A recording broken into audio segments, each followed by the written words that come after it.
ஏசாயா புஸ்தகம் 3ஆம் அதிகாரம் 10ஆம் வசனத்தை நம்ம எல்லாரும் சேர்ந்து படிப்போம். உங்களுக்கு நன்மை உண்டாகும் என்று நீதிமான்களுக்கு சொல்லுங்கள், அவர்கள் தங்கள் கிரியைகளின் பலனை அனுபவிப்பார்கள். ஒரு சில வாரங்களுக்கு முன்பாக நம்ம இந்த வசனத்தை தியானிக்க ஆரம்பித்தோம். உங்களுக்கு நன்மை உண்டாகும் என்று நீதிமான்களுக்கு சொல்லுங்கள். நன்றாக கவனியுங்கள். இயேசு கிறிஸ்துவை சொந்த இரட்சகராக ஏற்றுக்கொண்ட ஒவ்வொருவரும் இந்த பூமியிலே நீதிமான்கள் என்று வேதம் சொல்லுகின்றது. ஆகவே வேதம் நம்மை நீதிமான்கள் என்று சொல்லும்போது அதுக்கு அடுத்ததாக வரக்கூடிய பிளெஸ்ஸிங் என்ன அப்படின்னா, உங்களுக்கு நன்மை உண்டாகும். இன்னும் சொல்லப்போனால் உங்களுக்கு நல்லது நடக்கும். நம்ம இன்றைக்கி இருக்கிற மொழியில் சொல்லப்போனால் உங்களுக்கு நல்லது நடக்கும் அப்படின்றது சொல்லலாம், தப்பு கிடையாது. நல்லது உங்களுக்கு நடக்குங்க. இது இப்போ ஒரு பொதுவான ஒரு காமன் வேர்டு மாதிரி இருக்கும், பொதுவான ஒரு வார்த்தை போல் இருக்கும். நல்லது உங்களுக்கு நல்லது நடக்குங்க அப்படின்னு சொல்லிட்டு பொதுவான ஒரு வார்த்தை மாதிரி இருக்கும். ஆனால் நீதிமான்களுக்கு தேவன் சொன்ன ஒரு அற்புதமான ஒரு வார்த்தை, உங்களுக்கு நன்மை உண்டாகும். பக்கத்தில் சொல்ல, உங்களுக்கு நன்மை உண்டாகும். ஆமென். ஆகவே உங்கள் பக்கத்து வீட்டுக்காரன் உங்களை பற்றி என்ன சொல்கிறான் என்பது முக்கியம் கிடையாது. நிறைய நேரத்தில் கிறிஸ்தவங்க என்ன எதில் அதிக கவனத்தை, நம்ம பக்கத்து வீட்டுக்காரங்க நம்மளை பற்றி ஏதாவது சொல்லிட்டாங்கன்னா அது ரொம்ப பெருசாக நம்ம நினச்சிக்கிட்டு, ஐயோ இவங்க இப்படி சொல்லிட்டாங்களே, இப்படி ஆயிருமே நம்ம நினச்சிட்டு இருக்கிறோம். அதே போல் உங்களோடு வேலை செய்கிறவர்கள் உங்களை குறித்து ஏதாவது சில காரியங்கள் சொல்லியிருக்கலாம். போச்சுங்க, உங்களுக்கு இப்படி ஆக போகுது, அப்படி ஆக போகுது அப்படின்னு சொல்லியிருக்கலாம்.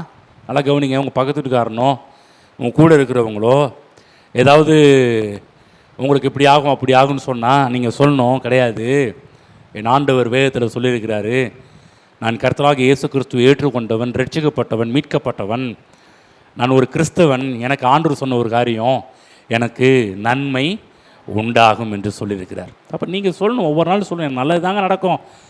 ஊர் உலகம் சொல்லணும், இல்லைங்க உங்களுக்கு இப்போ இப்படி ஆக போதாமே, அப்படி ஆக போகுதாமே அப்படின்னு சொன்னால் கூட நீங்கள் சொல்லணும், இல்லைங்க நல்லது தாங்க நடக்கும். நீங்கள் ஊர் உலகம் சொல்கிற காரியத்தை எதிர்பார்த்து நம்பி அப்படி போயிடக்கூடாது. அப்படிங்களா, நம்ம உடனே கூட நம்ம அப்படிங்களா, அப்படி ஆக போகுது அப்படி சொல்லாதீங்க. அதுக்கு எதிர்த்து பேசுங்க, எனக்கு நல்லது மட்டும்தாங்க நடக்கும். அப்போ நம்ம எதற்கு முக்கியத்துவம் கொடுக்குறோம் என்பது ரொம்ப ரொம்ப முக்கியம். தேவன் பார்க்குறார், அவருடைய பிள்ளைகளாகி நாம் எதற்கு முக்கியத்துவம் கொடுக்குறோம். தேவனுடைய நன்மைக்கு முக்கியத்துவம் கொடுக்கின்றோமா, அல்லது பிசாசு நம்முடைய வாழ்க்கையில் கொண்டு வருகின்ற தீமைக்கு முக்கியத்துவம் கொடுக்குறோமா என்பதெல்லாம் கர்த்தர் பார்க்கின்றார். இந்த உலகத்தில் தீமை நிறைந்த உலகத்தில் வாழ்ந்துட்டு இருக்கிறோம். தீமை இல்லைன்னு நம்ம சொல்ல வரல, கெட்டது இல்லைன்னு நம்ம சொல்ல வரல, கெட்டது இருக்குது. ஆனால் தீமை நிறைந்த உலகத்தில் நம்ம ஜெயிக்க வேண்டும் என்றால் பைபிளில் போடப்பட்டிருக்குது, நன்மையானது வரும்போது தீமையானவைகளாக நம்மளை விட்டு போயிடும்னு சொல்லப்பட்டிருக்கு. நிறைவானது வரும்போது குறைவானது நம்மை விட்டு அகன்று போகும் என்று சொல்லப்பட்டிருக்கிறது. அப்போ தேவனை உயர்த்தும் போது நம்ம ஜெயம் எடுக்க முடியும். கர்த்தர் நல்லவர், எனக்கு நல்லது மட்டும்தான் செய்வார் என்கின்ற சத்தியம் நம்முடைய வாழ்க்கையில் எப்போதும் நம்முடைய வாழ்க்கையில் மேலோங்க வேண்டும். அதுதான் தேவனுடைய கரத்தை பற்றி நாம் பார்த்து கொண்டு வருகிறோம். ஒரு பக்கம் யோபு சொல்கிறாரு, தேவனுடைய கரத்தை பற்றி தப்பு தப்பாக பேச ஆரம்பிக்கிறார், தப்பான காரியத்தெல்லாம் சொல்ல ஆரம்பிக்கிறாரு. நல்ல மனுஷன், நல்ல ஆள், ஆனால் அறிவு இல்லை. கர்த்தர் நம்மளை பிசாசின் கையில் ஒப்பு கொடுத்துட்டா என்ன பண்ணுறதுங்க அப்படின்வாங்க. இல்லை, தேவன் ஒப்பு கொடுக்க மாட்டார்.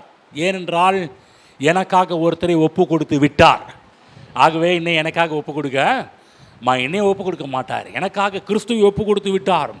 ஆகவே தேவன் என்னுடைய பட்சத்தில் இருப்பதனால எல்லா நன்மைகளும் எனக்கு கைகூடி வரும், எல்லா ஆசீர்வாதமும் எனக்கு கைகூடி வரும். அனைவருக்கு பயம், யோபுவுக்கு நடந்தது போல எனக்கு நடந்துருமா பிரதர், நடந்துருமா பாஸ்டர்? யோபுவின் வாழ்க்கையில் எவ்வளோ அழிவு ஏற்பட்டுச்சு, எவ்வளோ நாசமோசங்கள் ஏற்பட்டுச்சு. அவன் வியாபாரம் நஷ்டமாச்சு, அவனுடைய ஆடு மாடுகள் செத்துச்சு, அவனுடைய ஒட்டகங்கள்லாம் செத்து போச்சு, அவனுடைய கழுதைகள்லாம் செத்து போச்சு, அவனுடைய பிள்ளைகள் 10 பேரும் செத்து போனாங்க.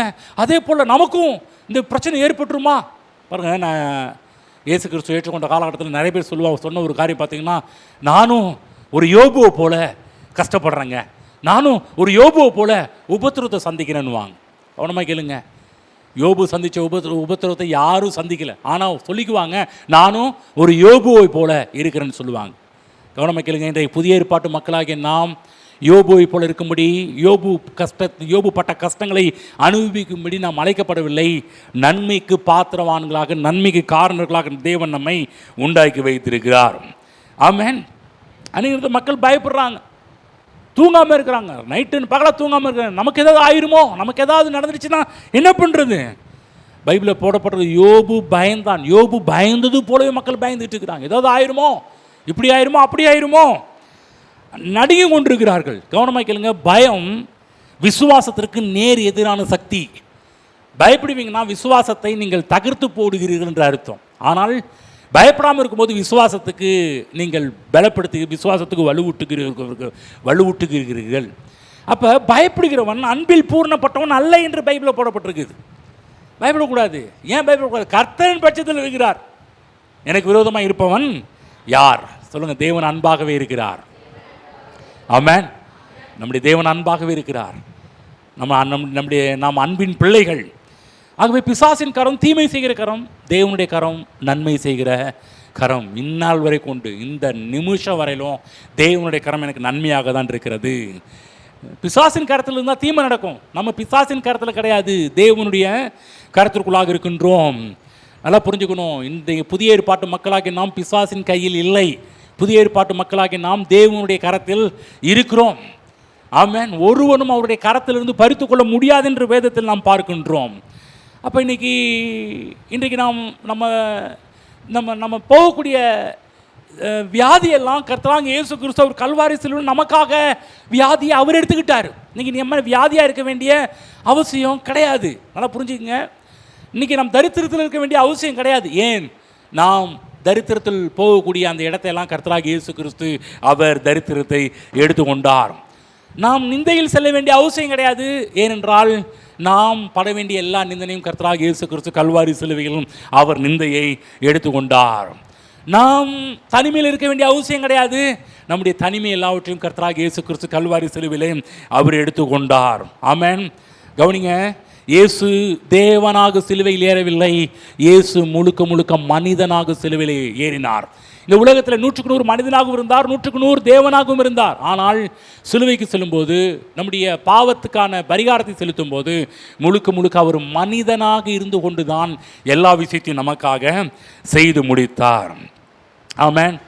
அடிக்கடி ஆண்டவர் இயேசு கிறிஸ்து சொன்ன ஒரு காரியம், மனுஷகுமாரன் பாவிகளுடைய கையில் ஒப்பு கொடுக்க போகிறார் என்று அடிக்கடி சொல்லியிருக்கிறார்.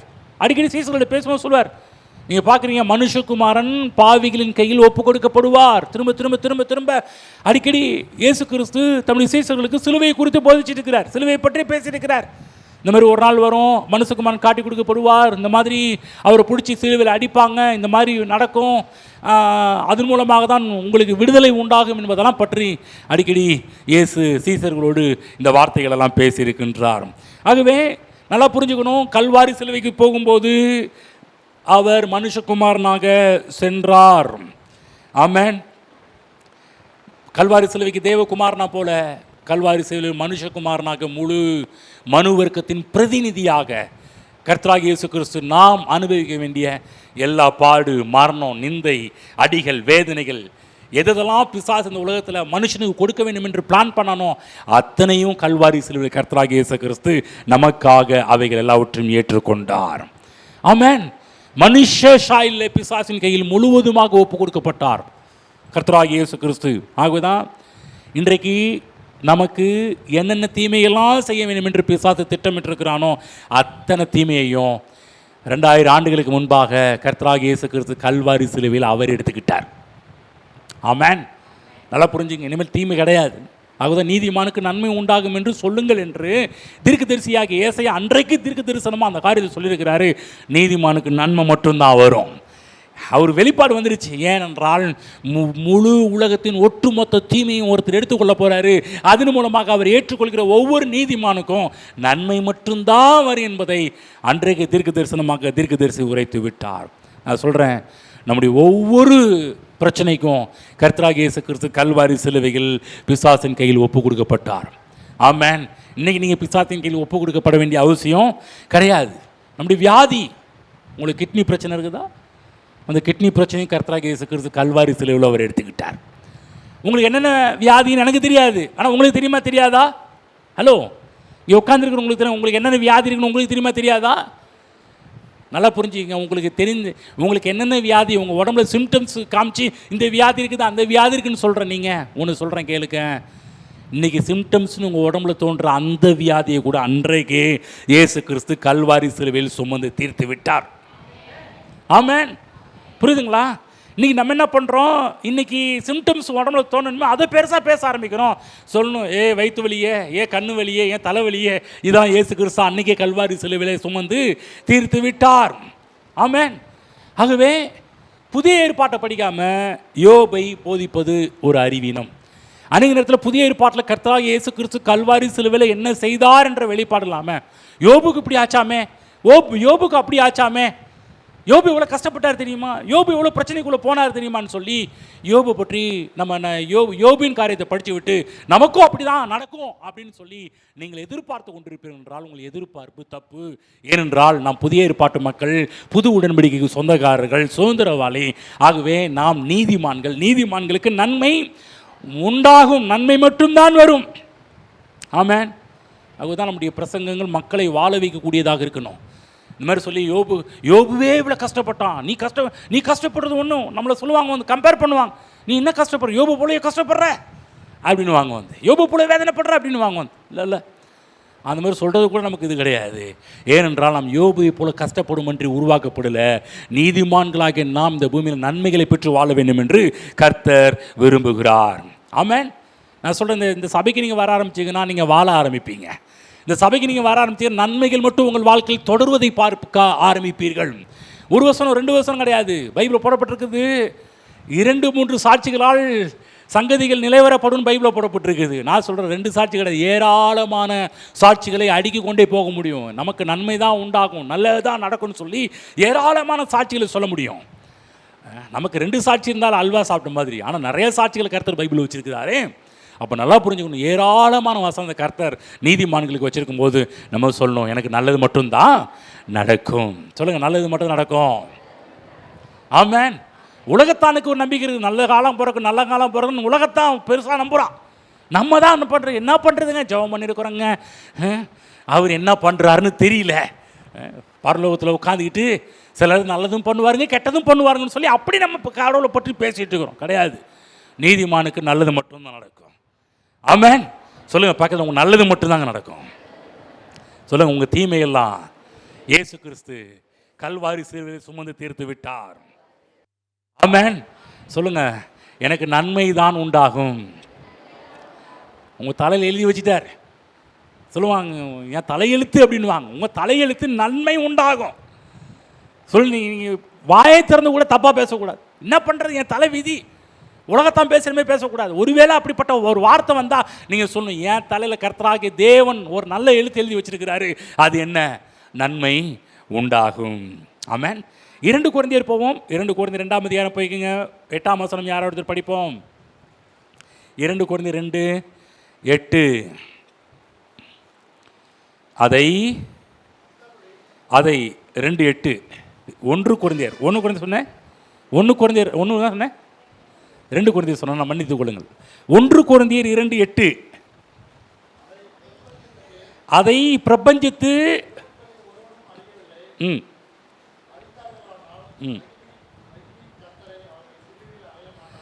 மகிமையின் கர்த்தரை அவர்கள் சிலுவையில் அறைய மாட்டார்களே.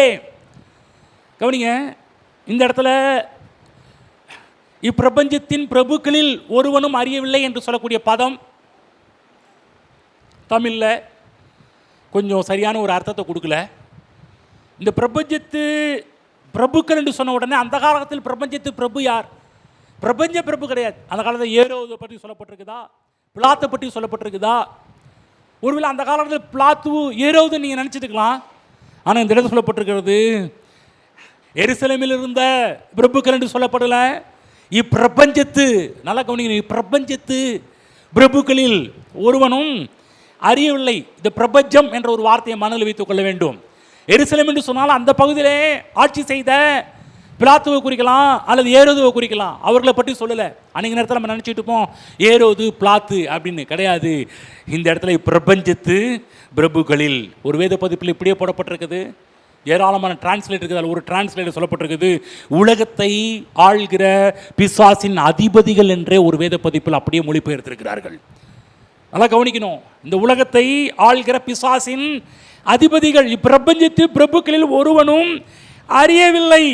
அறிந்தார்களானால் மகிமையின் கர்த்தரை அவர்கள் சிலுவைகள் அறைய மாட்டார்களே. கவனிங்க, ஒரு விஷயம் சொல்கிறேன், அவர்களுக்கு தேவ ஞானம் வெளிப்படவில்லை. இவனை போட்டால் எல்லாம் முடிஞ்சிருங்க, இவனை சாத்தனா எல்லாம் முடிஞ்சிருங்க, இவங்களை எல்லாம் ஆக்கினா எல்லாம் முடிஞ்சிருங்கன்னு சொல்லி உலகத்து மக்கள் சொல்லுவாங்க. கேட்டிருக்கீங்களா அந்த வார்த்தையெல்லாம்? பிசாசு நினைச்சா இயேசுவை போட்டா எல்லாம் முடிஞ்சிருச்சுன்னு நினச்சிக்கிட்டு இருந்தான். ஆனால் முடியல. இயேசு போட்ட பிற்பாடு தான் அப்போ தான் ஸ்டார்ட் ஆக ஆரம்பிச்சிச்சு அவனுக்கு. ஏன்னா இயேசுவை வியாதியாக்கி கொல்லணும்னு நினச்சான். அதோட சாப்டர் முடிஞ்சிச்சு. பார்த்தா அவன் நினச்சா சரி இவரை வியாதியாக்கி கொள்ளணும், அதேமாரி இந்த உலகத்தில் இருக்க எல்லாரையும் வியாதியாக்கி கொள்ளலாம் அப்படின்னு முடிவு பண்ணும்போது டக்குன்னு ஒரு பிரசங்கர் எழுப்பி, பவுல் என்ற பிரசங்கர் எழுப்பி பிரசங்கம் பண்ணுறாரு, பேதுரு என்ற பிரசங்கர் எழுப்பி பிரசங்கம் பண்ணுறாங்க. இவங்க எல்லாரும் இயேசுவின் தழும்புகளை பற்றி பேச ஆரம்பித்தாங்க, இயேசுவின் காயங்களை பற்றி பேச ஆரம்பித்தாங்க. பேதுரு எழுப்பி சொல்கிறாரு, அவருடைய தழும்புகளால் நீங்கள் குணமானீர்கள். அவன் நினச்சான் சாப்டர் க்ளோஸ், அடித்தோம், தூக்கணும், அவர் தூக்கியாச்சு, அவ்வளோதான், இயேசு என்ற ஒருத்தரை முடிச்சாச்சு, இனிமேல் பிரச்சனை முடிஞ்சிச்சு நினச்சான். எல்லாம் முடிஞ்சு இனிமேல் நமக்கு தலைவலி இல்லைன்னு பிசாசு நினச்சான். எழுப்பி பிரசங்கம் பண்ணுறாங்க, நீ அவருடைய காயங்களை விசுவாசிச்சேன்னா உனக்கு சுகம், இயேசுவின் தழும்புகளால் பரிபூர்ண சுகம் உண்டாகும். எத்தனை பேர் விசுவாசிக்கிறீங்க? விசுவாசிக்கிறவர்கள் சுகத்தை பெற்றுக்கொள்ளுங்கள். ஆமென். நல்லா புரிஞ்சுங்க. இந்த பிரபஞ்சத்து பிரபுக்கள் பிசாசின் அதிபதிகளுக்கு தெரியல. தெரிஞ்சிருச்சுன்னா ஆனால் இயேசு சிலுவையில் அறைய விட்டுருக்க மாட்டாதுங்க. அது எல்லாமே நான் கவனிங்க, நம்முடைய வியாதி இயேசுவின் மீது சுமத்தி நிரந்தரமான சுகத்தை கல்வாரி சிலுவையில் கர்த்தராகிய இயேசு கிறிஸ்து நமக்கு சம்பாதித்து கொடுத்திருக்கிறார். இனிமேல் நீங்கள் வியாதியாக இருக்க வேண்டிய அவசியம் கிடையாது. ஆமென். ஒரு வியாதிஸ்தல் நீங்கள் வந்திருக்கீங்களா? ஏங்க உங்கள் வியாதியில் கையை வச்சு உங்களுக்காக ஜெபம் பண்ண போகிறோம் பாருங்கள். உங்கள் வியாதி எங்கே இருக்குது அந்த கையை வச்சுங்க. ஏங்க வியாதியோடு வந்திருக்கீங்களா? ஒருவேளை வைக்க முடியாத இடத்துல வியாதி இருந்துச்சு, அப்போ தலைமையில் கை வச்சுக்கிங்க, தலைமையில் கை வச்சுக்கிங்க. உங்களுக்காக ஜெபம் பண்ண போகிறேன் பாருங்கள். ஜெபிப்போம். ஹல்லேலூயா, ஹல்லேலூயா, ஹல்லேலூயா. பிதாவாகிய தேவனே, கர்த்தராகிய இயேசு கிறிஸ்துவின் நாமத்தில் நம்முடைய சமூகத்தில் வருகிறோம். அப்பா, நீர் நல்லவர், எங்களுக்கு நன்மை உண்டாகும் என்று சொன்ன தேவன், நீதிமானுக்கு நன்மை உண்டாகும் என்று சொன்ன தேவன். ஆண்டவரே, நம்முடைய பிள்ளைகள் தங்களுடைய கரங்களை எடுத்து அவருடைய தலையின் மீது வைத்திருக்கிறார்கள். அவர்களுக்கு எந்த இடத்துல வியாதியின் அறிகுறிகள் இருக்குதோ அந்த காரியங்களை கர்த்தராகிய இயேசு கிறிஸ்துவின் நாமத்தினால் கடிந்து கட்டி அப்புறப்படுத்துகிறோம். பரிபூர்ண சுகத்தை கட்டளையிடுகிறேன் தகப்பனே. இயேசுவின் தழும்புகளால் நீங்கள் சுகமானீர்கள் என்று சொன்னீரே, இப்போதே உம்முடைய தழும்புகளால் பரிபூர்ண சுகத்தை உம்முடைய பிள்ளைகள் தங்களுடைய சரீரத்தில் அனுபவிக்கணும் கர்த்தாவே. ஓ ஹல்லேலூயா. எல்லா விதம் வியாதியை பொல்லாத பிசாசே, நீ கொண்டு வந்து அவர்களை அவதிப்படுத்தின எல்லா வியாதியை எடுத்துக்கொண்டு போ, ஓடு என்று கட்டளை அடிக்கின்றோம். மிகப்பெரிய ஒரு சுகத்தை அனுபவிக்கட்டும், மிகப்பெரிய ஒரு விடுதலை நம்முடைய பிள்ளைகள் அனுபவிக்கட்டும், சரீரத்தில் ஒரு மிகப்பெரிய ஒரு சுகத்தின் வல்லமை நம்முடைய பிள்ளைகள் அனுபவிக்கட்டும் என்று ஜெபிக்கிறோம். ஹல்லேலூயா. ஜெபத்தை கேட்டபடியால் நன்றி செலுத்துகிறோம் இயேசுவின் நாமத்தில் பிதாவே, ஆமென். எல்லாரும் கரங்களை தட்டி கர்த்தரை வாழ்த்துங்கள். கர்த்தர் சுகம் கொடுத்தபடியா. ஆமென். நல்லா புரிஞ்சுக்கணும். கல்வாரி சிலுவையில் அன்றே நான் சுகமானேனே.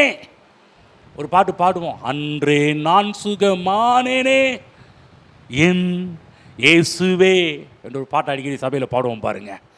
அன்றே நான் சுகமாயிட்டேன். இன்னைக்கு சுகமாக போறீங்க கிடையாது, அன்னைக்கே நான் சுகமாயிட்டேன். என்னைக்கு சொல்லுங்க? அன்னைக்கு சொல்லுங்க. அன்னைக்கே சுகமாயிட்டேன் சொல்லுங்க. என்னைக்கு இல்லை, என்னைக்கு? அன்னைக்குன்னா என்னைக்கு?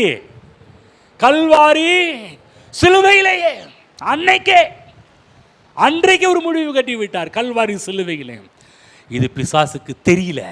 தெரிஞ்சிருந்துச்சுன்னா அவரை சிலுவையில் அடிக்கிறதுக்கு இயேசு கிறிஸ்துவை கொண்டுட்டே போயிருக்க மாட்டான் வந்து. அது மட்டுமல்ல, நம்முடைய தரித்திரத்தை ஒட்டுமொத்தமாக இயேசுவின் மீது சுமத்தப்பட்டது. அன்றைக்கு உலகத்தில் ஒட்டுமொத்த தரித்திரத்தையும் கல்வாரி சிலுவையில் அன்றைக்கு எடுத்துக்கொண்டார். பிசாசு நினைச்சான் கல்வாரி சிலுவையில் ஒட்டு துணி இல்லாமல் பாரு, அவர் அம்மனமாக நிற்க வச்சு அவரை தரித்திரராக்கினேன் என்று சொல்லி பிசாசு நினச்சிக்கிட்டு இருந்தான். கவனமாக கேளுங்க, அவனுக்கு தெரியல விஷயம். அவருடைய தரித்திரத்தினாலே நீங்கள் ஐஸ்வர்யவான்கள் ஆகிறீர்கள் என்று பிசாசுக்கு தெரியல.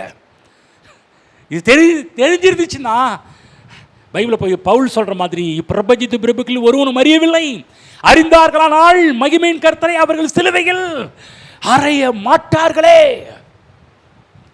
விஷயம் பிசாசுக்கு தெரியல. இந்த விஷயம் நீ சொல்ற, இன்னைக்கு நீங்க தயவு வாழ்வை விரும்புகிற கர்த்தர், செழிப்பை விரும்புகிற கர்த்தர், எந்த பக்கம் திரும்பினாலும் நீங்கள் செழிக்க வேண்டும் என்றே விரும்புகிறார். ஏன்? கல்வாரி சிலுவையில் ஒட்டுமொத்த தரித்திரத்தையும் இயேசு கிறிஸ்து எடுத்துக்கொண்டார். ஏனென்றால் நீங்கள் செழிப்பாக இருக்க வேண்டும் என்பதற்காக. ஆமென். கவனிங்க, பிலாத்து ஏரோது தான் இயேசுவை அறைவதற்கு பின்பலமாக இருந்தவர்கள். கவனமாக கேளுங்க. ஆனா இவங்க பின்னாடி இருந்து அவங்களை ஆப்ரேட் பண்ணினதே பிசாசு தான். பிலாத்து ஆப்ரேட் பண்ணது பிசாசு, ஏரோது ஆப்ரேட் பண்ணது பிசாசு, அங்க இருக்கிற எல்லா மக்களையும் ஆப்ரேட் பண்ணது பிசாசு. தெரியல என்ன நடக்க போகுது, முழு மனுவர்க்கத்துக்கும் என்ன நடக்க போகிறது என்று சொல்லி பிசாசுக்கு தெரியல. தெரிஞ்சிருந்தா அந்த சீனுக்கே, அந்த காட்சிக்கே பிசாசு விட்டுருக்க மாட்டான். ஆனா சிலுவை தான் முடிவு. இயேசு கிறிஸ்து உலகத்தில் வந்ததின் நோக்கமே மரிப்பதற்காக தான். அவர் அடிக்கடி சொன்னார், உயிரோடு இருக்கும்போது பிரசங்கம் பண்ணும்போது சொன்னார், இந்த மாதிரி கிட்டத்தட்ட ஒரு 5 பைபிளில் திரும்ப திரும்ப சொல்லியிருக்கிறார். சீசர்கள்ட்ட சொல்றாரு, இந்த மாதிரி நான் மறிக்க போறேன், மூப்பரை காட்டி கொடுக்க போறேன் சொல்லி சிலுவையை பற்றி கிட்டத்தட்ட 5 தடவை திரும்ப திரும்ப அந்த வார்த்தையை பற்றி சொல்லிக்கிட்டே இருந்தார் சீசர்களுக்கு. ஆமென். கவனிச்சிங்களா? ஆனா சிலுவையினால் நடக்க போறது சொல்ல, மறிக்க போறேன், சாவ போறேன், இதை பற்றியே சொல்லிட்டு இருக்கிறார். மறைமுகமாக சொன்னார், கோதுமை மணியானது செத்ததாகில் தனித்திருக்கும், செத்தால் அது மிகுந்த கனிகளை கொடுக்கும். மறைமுகமாக பல காரியம் சொன்னார். அவன் வேற நினச்சிக்கிட்டு இருந்தான் பிசாசு. ஆனால் சிலுவையின் மூலமாக ஏராளமான நன்மைகள், நீ கிறிஸ்தவர்கள் நீதிமான்களுக்கு வரக்கூடிய எல்லா நன்மைகளும் சிலுவையிலிருந்து நமக்கு வந்து விட்டது. ஆமென். சிலுவை ஏதோ கோரமான ஒரு காட்சி மட்டும் கிடையாது. சிலுவை நன்மைகளின் சிலுவை. எனக்கு நன்மைகள் எல்லாம் சம்பாதித்து கொடுத்த சிலுவை.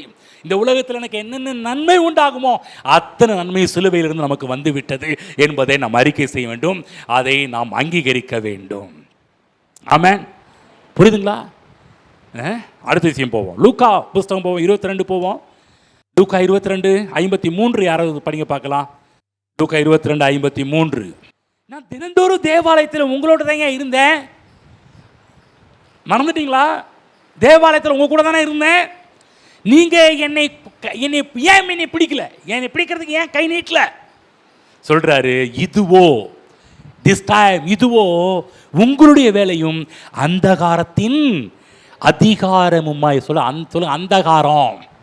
அந்தகாரம் யாரு? பிசாசின் உலகம், இருளின் ராஜ்யம் செயல்படுவதற்கு அதனுடைய அதிகாரமுமாய் இருக்கிறது.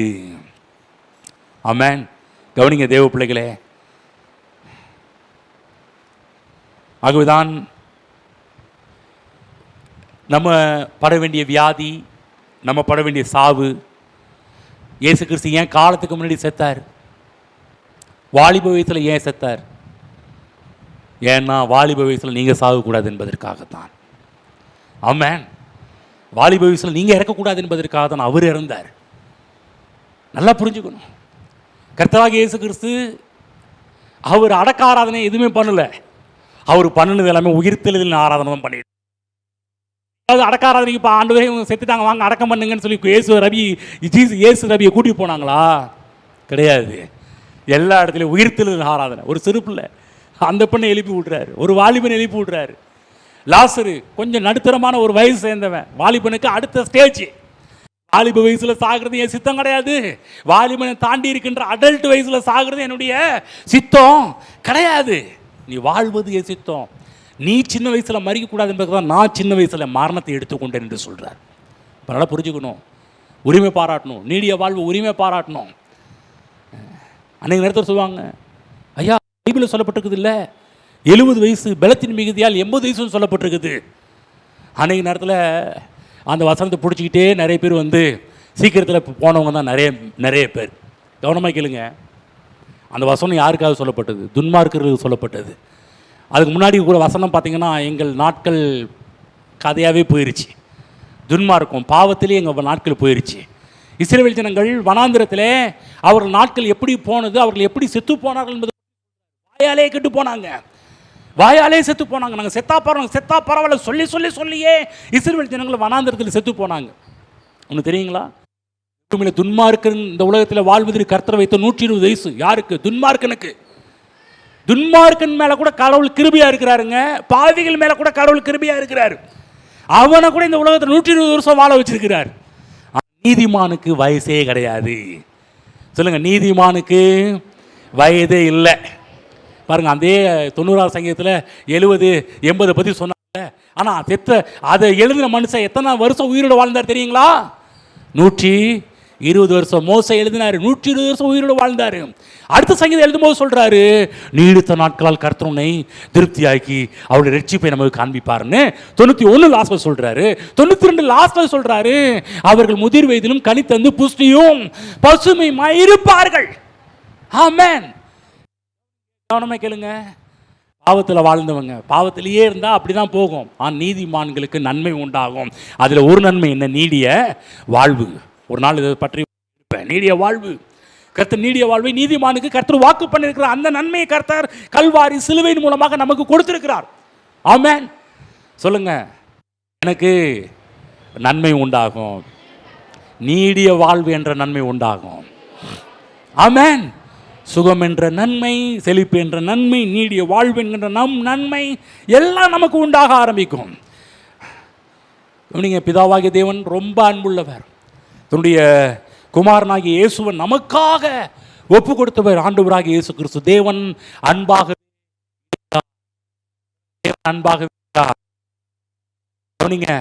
தேவனை தப்பா இழப்படாதீங்க. தேவன் என்னையும் தேவன் பிசாசின் கையில் ஒப்பு கொடுத்து விடுவாருன்னு பயப்படாதீங்க. உங்களை ஒப்பு கொடுக்க மாட்டாரு. மனுஷன் எனக்கு என்ன செய்வான் என்று சொல்லலாமே. சொல்லலாமா? என்ன சொல்லலாம்? நான் சொல்றீங்களா? கர்த்தனுக்கு சகாயர், நான் பயப்படேன். மனுஷன் எனக்கு என்ன செய்வான்? பிசாசு எனக்கு என்ன செய்வான்? புரியுதுங்களா? ஏன்? எனக்கு சகாயம் என்ற ஒருத்தர் இருக்கிறார், எனக்கு உதவி செய்யறதுக்கு ஒருத்தர் இருக்கிறார். அவரை தாண்டி கையை வச்சிடுவேன். அவரை தாண்டி என் மேல உன் கால் பெற்றும், அவரை தாண்டி உன் கை சுண்டு வரல என் மேல படும். உலகத்தை அப்படிலாம் பேசுறான். நம்ம சொல்லணும், கர்த்தனுக்கு சகாய. இந்த உலகத்தில் ஒன்னால ஒன்று என்னைய பண்ண முடியாது, ஒன்றுனே செய்ய முடியாது. கர்த்தனுக்கு சகாயர். அதுதான் புதிய ஏற்பாட்டு காலத்தில் பயப்பட வேண்டிய அவசியம் கிடையாது. ஏனென்றால் எனக்கு செய்ய வேண்டிய எல்லாவற்றையும் கர்த்தராகிய இயேசு கிறிஸ்து கல்வாரி சிலுவையில் செய்து முடித்து விட்டார். இனிமேல் செய்ய போறாரு கிடையாது, எனக்காக எல்லாவற்றையும் செய்து முடித்து விட்டார். சரி, அதனாலேன்னு சொல்றாரு. எதனாலே? 5ஆம் வசனம்.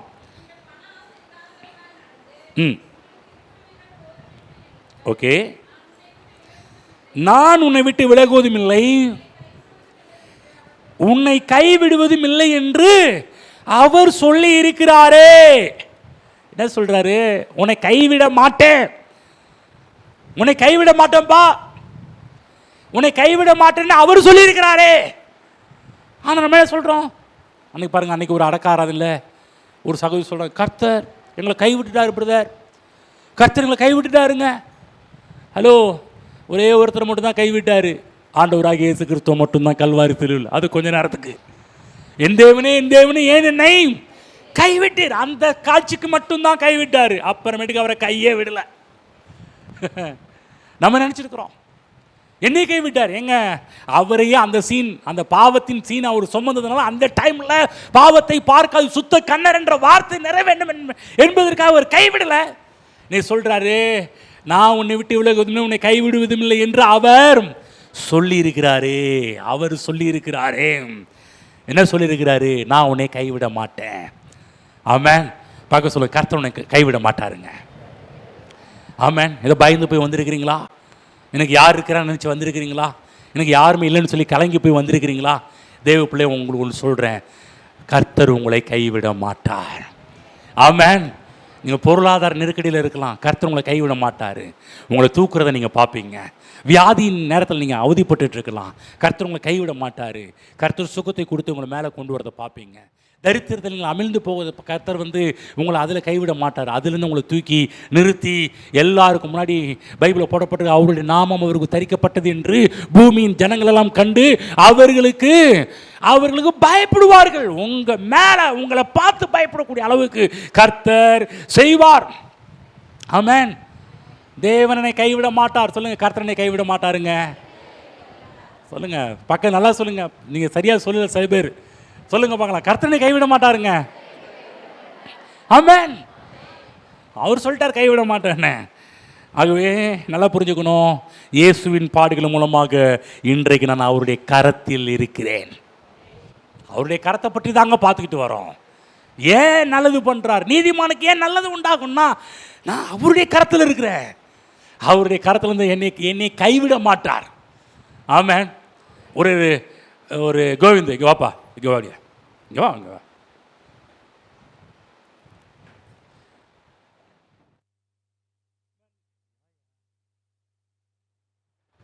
பயப்படாதையா. இப்போ காட் எவ்வளோ வேகத்தில் போவார், வேகத்தில் போவாரா? இப்போ கை பிடிச்சிருக்கும் போது இவர் விட்டுருவாரா, விட்டுற மாட்டாரா? விட்டுருவார்ல. ஆனால் இந்த காட் என்ன சொல்கிறாருன்னா, நான் உன்னை கைவிடவும், நான் உன்னை விட்டு விலகவும் மாட்டேன், உன்னை கைவிடவும். இவர் பிடிச்சிருக்கிறார். யார் பிடிச்சிருக்கிறது? இப்போ வேகத்தில் போகும்போது இப்போ கர்த்தருடைய கையிலேருந்து யாராவது பிரிக்க முடியுங்களா? இவரே விலகணும்னு நினைச்சா கூட முடியுமா? போய் உட்காருப்பா. முடியுமா? ஏன்னா நான் அவரை பிடிக்கல, அவர் என்னைய பிடிச்சிருக்கிறார். சொல்லுங்க, உங்களை ஒருத்தர் பிடிச்சிருக்கிறாருங்க, கர்த்தரை பிடிச்சிருக்கிறாரு. நல்லா சொல்லுங்க, என்னைய ஒருத்தர் பிடிச்சிருக்கிறாருங்க, கர்த்தர் என்னை பிடிச்சிருக்கிறாரு. ஆமென். இப்போ சொல்லுங்க, நீங்க அவர் கையை பிடிச்சா சில வேகத்தில் போகும்போது விட்டுருவீங்க. பாருங்க, பிள்ளைங்க போகிறோம், பிள்ளைங்க ரோட்டில் கூட்டி போயிட்டு இருக்கிறீங்க, போயிட்டு இருக்கும்போது பிள்ளைங்க உங்கள் கை பிடிச்சி போகும்போது ஏதோ லாரியோ பஸ்ஸோ பைக்கோ ஏதோ போகும்போது பிள்ளைங்க என்ன பண்ணுவாங்க, பயத்தில் டக்குன்னு விட்டுருவாங்க. விடுவாங்களா, விட மாட்டாங்களா? ஆனால் நீங்கள் என்ன பண்ணுவீங்க, ஏன் கை எப்படி, ஏன் கை எப்படின்னு சொல்லுவீங்க? இல்லை, எங்கே போனாலும் முதல்ல ஏதாவது டிராஃபிக் ஏதாவது காரியம் இப்போ கிராஸ் பண்ணுறோம்னா முதல்ல நான் என்ன பண்ணுவேன்னா என் பையன் கையை பிடிப்பேன். என் பையன் அவன் கையை பிடிச்சிக்குவேன். அவன் பயப்படுவான், போகலாமா வேணாமா, ஏதாவது வந்து மோதிரமான்னு பார்த்து பயந்துட்டுருவான் பாருங்க. நான் தைரியமாக நடந்து கிராஸ் பண்ணி அந்த பக்கம் கொண்டுட்டு போவேன். இப்போ ஒருவேளை அந்த இடத்துல அவன் என் கையை பிடிச்சிருந்தானா வேகத்தில் ஒன்று வர மாதிரி இருந்துச்சு, என்ன பண்ணுவான், விட்டுருவான். ஆனால் நான் பிடிக்கும்போது எனக்கு தெரியும், ஏன்னா அவன் சின்ன பையன், நான் பெரிய ஆள், கொஞ்சமாவது விவரம் இருக்கும் இல்லைங்களா? கொஞ்சமாக விவரம் இருக்கும். எந்த பஸ்ஸு, எந்த லைனு, எந்த வண்டி எது வருது எனக்கு தெரியும்.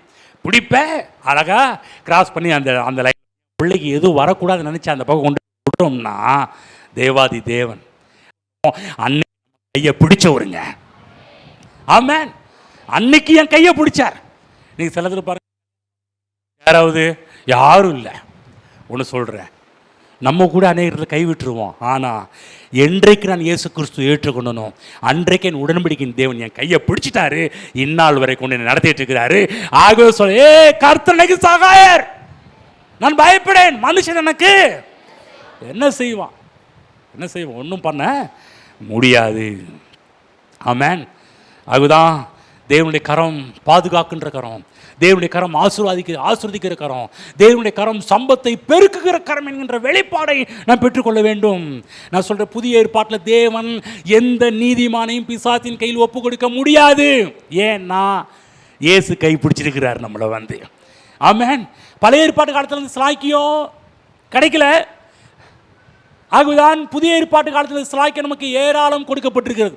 ஆனால் இந்த வசனம் எல்லாமே பழைய ஏற்பாடு காலத்தில் சொன்ன வசனத்தை தான் பவுல் இங்கே மேற்கோள் காட்டுறாரு. பழைய ஏற்பாட்டு காலத்திலே கொஞ்சம் கொஞ்சம் கிருபை ஒட்டிட்டு இருந்தால் அவங்களுக்கு கிடையாது. யாராவது இருக்கிறீங்களா தப்பே இன்னைக்கு தப்பே பண்ணலன்னு சொல்கிறவங்க யாராவது இருக்கிறீங்களா? கிடையாது, தப்பு பண்ணுறோம். ஆனால் பழைய ஏற்பாட்டு காலத்தில் கைவிடப்பட்டாங்க. ஆனால் புதிய ஏற்பாட்டு காலத்தில் அப்படி கிடையாது. அவர் கையை பிடிச்சிட்டாரு. இன்றைக்கி தேவனுடைய கரத்தில் நாம் இருக்கிறோம். ஒருவேளை பாவம் செய்தால் கூட கர்த்தராகிய இயேசு கிறிஸ்துவின் இரத்தத்தினால் கழுவி சுத்திகரிக்கப்பட வேண்டும். திருவிருந்து எடுக்கும் போது ஒரு காரியம் சொல்லுவோம், ஒருவேளை அந்த பாவம் உண்டு என்று பிசாசு உங்களை குற்றம் சுமத்தி வெளியே தள்ளுவான், திருவிருந்தில் கை வைக்க உனக்கு தகுதி இல்லைன்னு சொல்லுவான். அப்போ சொல்லுவோம், இயேசு கிறிஸ்துவின் ரத்தம் சகல பாவங்களை நீக்கி நம்மை சுத்திகரிக்கிறது. ஆமென். புரியுதுங்களா? ஒருவேளை நீங்கள் தவறு செய்ததால் கூட இயேசு கிறிஸ்துவின் ரத்தம் இருக்கிறது உங்கள் பாவங்களை கழுவி சுத்திகரிக்கிறதற்கு. ஏன்னா இன்னைக்கு நம்ம பிசாசின் கரத்தில் ஒப்பு கொடுக்க முடியாது. ஆமென். புரியுதுங்களா? புதிய ஏற்பாடு காலத்தில் எந்த நீதிமானையும் பிடிச்சி தேவன் பிசாசின் கையில் ஒப்பு கொடுக்க முடியாது. ஏனென்றால் அங்கே இயேசு கிறிஸ்து வருவார். இங்கே பாருங்க, தான் எல்லாவற்றையும் செஞ்சு முடிச்சிருக்கிற இவனை பிசாசின் கையில் ஒப்பு கொடுக்க கூடாது. அவருடைய சிலுவை குறுக்க வந்து நிற்கும், அவர் ரத்தம் குறுக்க வந்து நிற்கும், அவருடைய பாடு குறுக்க வந்து நிற்கும். ஆமென். நான் சொல்கிறேன், அவருடைய சிலுவை, ரத்தம், பாடு நினச்சி இதெல்லாம் தியானிக்க ஆரம்பிச்சிங்கன்னா பாவத்தின் பக்கமே நீங்கள் போக முடியாதுங்க. ஆமென். ஏன் பாவத்தின் பக்கம் போகிறோம், ஏன் பாவத்தை செய்கிறோம், இதை குறித்து இன்னைக்கு மட்டும்தான் நினைப்பு இருக்குது. திங்கக்கிழமையிலேருந்து சனிக்கிழமை வரலும் இயேசு கிறிஸ்து சிலுவை குறித்து எந்த ஒரு வெளிச்சம் இல்லை, எந்த ஒரு அறிவும் இல்லை. அதனால் பாவம் செய்ய ஆரம்பிச்சிடுறோம். நான் சொல்கிறேன், எல்லா நாட்களும் அவர் எப்படி உங்கள் நினைவாக இருக்கிறாரோ அதே போல் நீங்களும் அவரை நினையுங்கள். சிலுவை நினையுங்கள், கல்வாரி நினைங்க, இயேசு கிறிஸ்துவின் ரத்தத்தை நினைங்க. ஏன் இயேசு கிறிஸ்து எனக்காக அடிக்கப்பட்டார் என்ற வெளிச்சத்தை உடையவர்களாக இருப்பீர்கள் என்றால் நான் சொல்கிறேன், உங்களால் பாவம் செய்ய முடியாது. ஆமென். ஒருவேளை பாவம் உங்களை பிடிச்சிட்டு இருக்குதா, பாவத்துக்குள்ளே இருக்கிறீங்களா, பாவம் செய்யாமல் இருக்க முடியல தவிச்சிட்டு இருக்கிறீங்களா, விடுதலை பெறதுக்கு ஒரே வழி இயேசு கிறிஸ்துவின் ரத்தத்தை நோக்கி பாருங்கள். அவர்கள் அவரை நோக்கி பார்த்து விடுதலை அடைந்தார்கள், ரட்சிக்கப்பட்டார்கள், பிரகாசம் அடைந்தார்கள் என்று போடப்பட்டிருக்கிறது. ஆமென். இன்னொரு காரியம், பழைய ஏற்பாட்டு காலத்தில் மத்தியஸ்தன் ஒருவனும் இல்லை. புதிய ஏற்பாட்டு காலத்தில் மத்தியஸ்தன் ஒருத்தர் வந்துட்டார். 1 தீமோத்தேயு 2:5 படிங்க பார்க்கலாம். 1 தீமோத்தேயு 2:5 1 தீமோத்தேயு 2:5 படிங்க. தேவனுக்கும் மனுஷனுக்கும் மத்தியஸ்தரும் ஒருவரே. சொல்லுங்க, மத்தியஸ்தர், மீடியேட்டர். மீடியேட்டர் யாரும் இல்லைங்களா? நமக்காக காலத்தை வாங்குறதுக்கு யாரும் இல்லையா? யாராவது வந்திருப்பாங்களே. மத்தியஸ்தன் இல்லையே. அதுக்கு முன்னாடி படிக்கிறேன். நான் அவருக்கு பிரதியுத்தரம் சொல்கிறதற்கும் நாங்கள் கூடி நியாயத்திற்கு வருகிறதற்கும் அவர் என்னை போல மனுஷன் அல்லவே. அன்னைக்கு மனுஷன் அல்லவேன்னு சொல்லிட்டு இருந்தார். புதிய ஏற்பாடுகள் மனுஷனாவே வந்தார். யோபு எதிர்பார்த்தார், என்னைய போல ஒரு ஆள் வந்தா நல்லா இருக்குமே, என்னைய போல ஒரு மனுஷன் வந்தா, மத்தியஸ்தன் மீடியேட்டர் பண்ணா, தேவனுக்கும் எனக்கும் இடையில இருந்து ஒரு மனுஷன் மீடியேட்டர் பண்ணா நல்லா இருக்குமே சொல்லி யோபு எதிர்பார்த்தார். புதிய ஆமென். பாருங்க, பழைய ஏற்பாட்டு காலத்தில் ஆபிரகாமை மீடியேட்டராக வைக்க முடியாது, ஏன்னா ஒரு பாவி. மோசையை ஒரு மீடியேட்டராக வைக்க முடியாது, அவனும் ஒரு பாவி. அப்புறம் தாவீதை வைக்க முடியாது, சாலமோனை வைக்க முடியாது, எந்த தீர்க்கதரிசிகளை வைக்க முடியாது, ஏனென்றால் எல்லாரும் பாவி. இயேசு மட்டும்தான் பரிசுத்தர். அவர் மட்டும்தான் கரெக்டான மீடியேட்டர். நம்ம மேலேயும் கை வைக்கணும், தேவன் மேலேயும் கை வைக்கணும். தேவன் மேலே எந்த ஒரு மனுஷனும் கை வைக்க முடியாது. தேவனுக்கு பரிசுத்தம் முக்கியம். பரிசுத்தராகிய ஒருத்தர் மட்டும் தான் தேவன் மேலே கை வைக்க முடியும். ஆகதான் தேவனாகிய இயேசு இந்த உலகத்தில் மனுஷனாக இந்த உலகத்தில் பிறந்தது. ஏன்னா என்னையும் தேவனையும் ஒன்றாக்கணுன்றதுக்காக தான். இயேசு மிகப்பெரிய ஒரு மத்தியஸ்தர். படிப்போம். யோபின் புஸ்தகம் 3ஆம் அதிகாரம் 25, 26. யோபின் புஸ்தகம் 3:25. நான் பயந்த காரியம் எனக்கு நேரிட்டது, வந்தது, சுகமில்லை, இளைப்பாறுதல் இல்லை, அமைதல் இல்லை, எனக்கு தத்தளிப்பே நேரிட்டது. எனக்கு தத்தளிப்பே நேரிட்டது. ஒரு தப்பும் பண்ணாமல் இன்னைக்கு மக்கள் தத்தளிச்சிட்டு இருக்கிறாங்க. ஆகவே தேவ பிள்ளைகள், பிசாசு உங்களை குற்றம் படுத்த இடம் கொடுக்காதீங்க.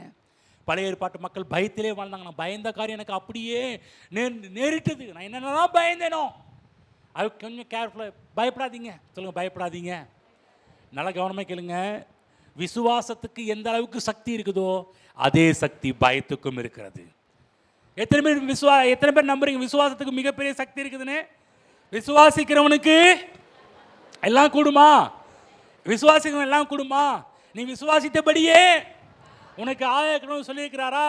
விசுவாசிக்கிறவங்க எல்லாம் கூடும், விசுவாசப்படி எல்லாம் நடக்கும். எல்லாம் விசுவாசத்துக்கு அவ்வளோ பவர் இருக்குது. இன்னொரு சத்தியத்தை புரிஞ்சுங்க. விசுவாசத்துக்கு எந்த அளவுக்கு சக்தி இருக்குதோ அதே ஈக்குவல் சக்தி பயத்துக்கு இருக்குது.